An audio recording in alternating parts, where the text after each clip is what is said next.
નમસ્કાર દર્શક મિત્રો, આપ નિહાળી રહ્યા છો એસ લાઈવ ન્યૂઝ બુલેટિન. જોઈએ આજના મુખ્ય સમાચાર. દક્ષિણ આફ્રિકી પ્રવાસને અમદાવાદના રોડ શોમાં 250મી વધુ વેપારી ભાગીદારોને રોક્યા. ભારતની વૃદ્ધિ પામી રહેલી મહત્વતા પર ભાર મૂકતા આ પહેલ લીઝર, કોર્પોરેટ અને માઇસ મુસાફરીમાં કારોબારની તકોને વધુ મજબૂત બનાવે છે. 10 ફેબ્રુઆરી, 2026 દક્ષિણ આફ્રિકા પ્રવાસને મુંબઈ ખાતેના સફળ રોડશોને પગલે દક્ષિણ આફ્રિકા પ્રવાસને 22મા વાર્ષિક ભારત રોડશોના અમદાવાદ તબક્કાનું સફળતાપૂર્વક સમાપન કર્યું છે. તે રીતે ભારતીય ટ્રાવેલ ટ્રેડ અને દક્ષિણ આફ્રિકા માટે મહત્વના માર્કેટ સ્ત્રોત તરીકેની વધી રહેલી અગત્યતા સાથે કેન્દ્રિત સામેલગીરીને સતત રાખી છે. માર્કેટિંગ અને communications MEISEA manager Miss. Mitali કરમારકરની આગેવાનીનો આ રોડ શો ઉદ્યોગ સહયોગ, વિકસી રહેલી મુસાફરી વર્તણૂકમાં આત્મદ્રષ્ટિ અને લીઝર, કોર્પોરેટ અને માઇસ ટ્રાવેલ સેગમેન્ટ્સમાં કામ કરે છે. 40મી વધુ પ્રદર્શકો વિવિધ પ્રકારની ઓફરો રજૂ કરી રહ્યા હતા. આ રોડ શોમાં બેંગલુરુમાં 250મી વધુ ભારતીય ટ્રાવેલ ટ્રેડ એજન્ટોએ ભાગ લીધો હતો. ભારતીય બજાર સાથે તેના કેન્દ્રિત જોડાણને ચાલુ રાખીને, બહુશહેરી પહેલ આગામી 11 ફેબ્રુઆરી 2026ના રોજ કોલકાતામાં હાથ ધરાશે, જે વેપાર સહયોગને વધુ મજબૂત બનાવશે અને દક્ષિણ આફ્રિકાની બહારની મુસાફરીને પ્રોત્સાહન આપશે. રોડ શોમાં પોતાનો દ્રષ્ટિકોણ શેર કરતા મિસ. કરમારકરે કહ્યું હતું કે, ભારત દક્ષિણ આફ્રિકાના પ્રવાસન માટે પ્રાથમિક વૃદ્ધિ બજાર રહ્યું છે, જે કૌટુંબિક મુસાફરી, અનુભવપૂર્ણ રજાઓ અને પ્રીમિયમ મુસાફરીમાં મજબૂત રસ ધરાવે છે. આજે ભારતીય પ્રવાસીઓ પણ અલગ રીતે આયોજન કરી રહ્યા છે. તેમની યાત્રાઓનું સંશોધન અને કસ્ટમાઇઝ કરવા માટે AI સંચાલિત સાધનોનો ઉપયોગ કરી રહ્યા છે, વધુ વખત મુસાફરી કરી રહ્યા છે, અને પરંપરાગત મનપસંદ સ્થળોની બહાર ફરવા માટે વધતી જતી તૈયારી દર્શાવે છે. પ્રવાસીઓના વર્તનમાં આ પરિવર્તન વધુ આત્મવિશ્વાસ અને જિજ્ઞાસાને પ્રતિબિંબિત કરે છે, અને તે દક્ષિણ આફ્રિકામાં ઓછા જાણીતા પ્રદેશો અને અનુભવોને પ્રકાશિત કરવા માટે નવી તકો ખોલે છે. मैं मार्केटिंग और कम्युनिकेशंस मैनेजर हूँ साउथ अफ्रीकन टूरिज्म में, उनके इंडिया, साउथ ईस्ट एशिया और मिडिल ईस्ट रीजन के लिए. हम यहाँ आए हैं हमारा रोड शो प्रमोट करने. हम पहले बेंगलोर में गए थे, अब अहमदाबाद में हैं, यहाँ से कोलकाता जाएंगे, फिर दिल्ली. अहमदाबाद में हमारा एक्सपेक्टेशंस है कि हम यहाँ 250 एजेंट्स को अट्रैक्ट करेंगे हमारे रोड शो के लिए.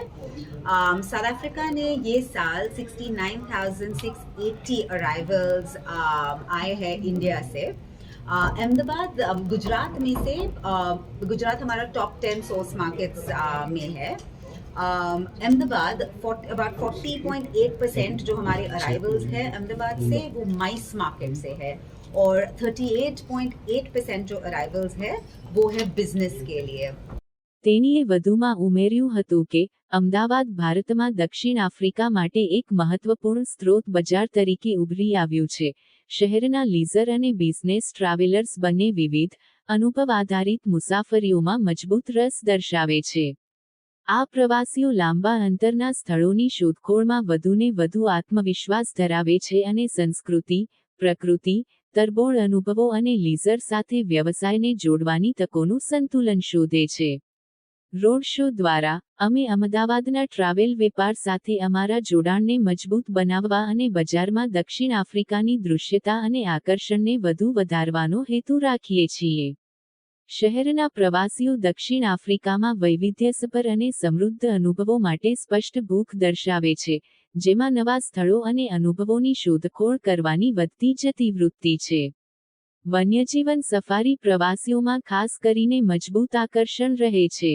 આ બદલાતી પ્રવાસી પ્રોફાઇલના પ્રતિભાવમાં, દક્ષિણ આફ્રિકન પ્રવાસન વેપાર સમુદાયને સક્રિયપણે જોડે છે, જેથી સ્થળની વિશાળ શ્રેણીની ઓફરો પ્રદર્શિત કરી શકાય અને બજારમાં તેની અપીલને વધુ મજબૂત બનાવી શકાય.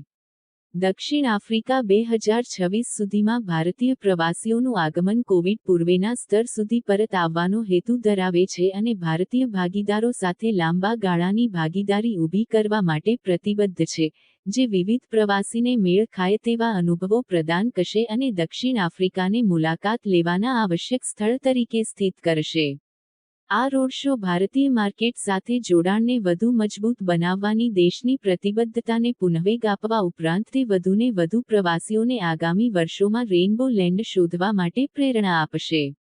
દક્ષિણ આફ્રિકા 2026માં ભારતમાંથી આશરે 1,25,650 પ્રવાસીઓનું સ્વાગત કરે તેવી અપેક્ષા છે અને ભારતીય વેપાર ભાગીદારો સાથે કાયમી ભાગીદારીને પ્રોત્સાહન આપવા, વિવિધ પ્રવાસી પ્રોફાઇલ્સ માટે અનુરૂપ અનુભવો પ્રદાન કરવા અને દક્ષિણ આફ્રિકાને મુલાકાત લેવા માટે આવશ્યક સ્થળ તરીકે સ્થાન આપવા માટે પ્રતિબદ્ધ છે. આ રોડ શો ભારતીય બજાર સાથે સંબંધોને મજબૂત કરવા અને આગામી વર્ષોમાં રેઇનબો નેશનની શોધ કરવા માટે વધુ પ્રવાસીઓને પ્રેરણા આપવા માટે દેશના સમર્પણને દર્શાવે છે.